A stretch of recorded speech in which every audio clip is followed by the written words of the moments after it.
एकदा काळी एका गावात मयुरा नावाची छोटी मुलगी राहायची। मयुरा ही खूप चपळ आणि कुतूहली होती। तिच्या घराजवळच एक मोठा गूढ अरण्य होता, ज्यात एक जादुई झाड होते।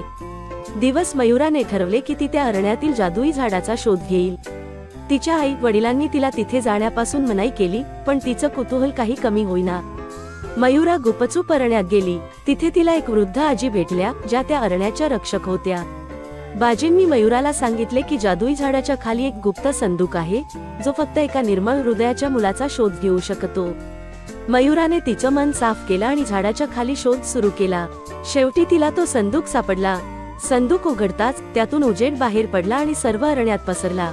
आजींनी सांगितले की या संदूकातील उजेड हा प्रेम आणि सद्भावनेचं प्रतीक आहे।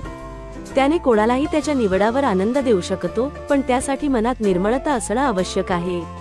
मयुरा खूप आनंदी झाली आणि घरी परतली, तिच्या हृदयात नवीन ज्ञान आणि एक विशेष गोष्ट सोबत घेऊन। तिने आपल्या आई वडिलांना सगळं सांगितलं आणि ते तिच्यावर अभिमानाने पाहत होते। गोष्टीतून मयुराने शिकले की जादू हा केवळ रहस्यमयी गोष्टींमध्ये नाही, तर आपल्या निर्मळ हृदयात आणि उदार मनात देखील आहे।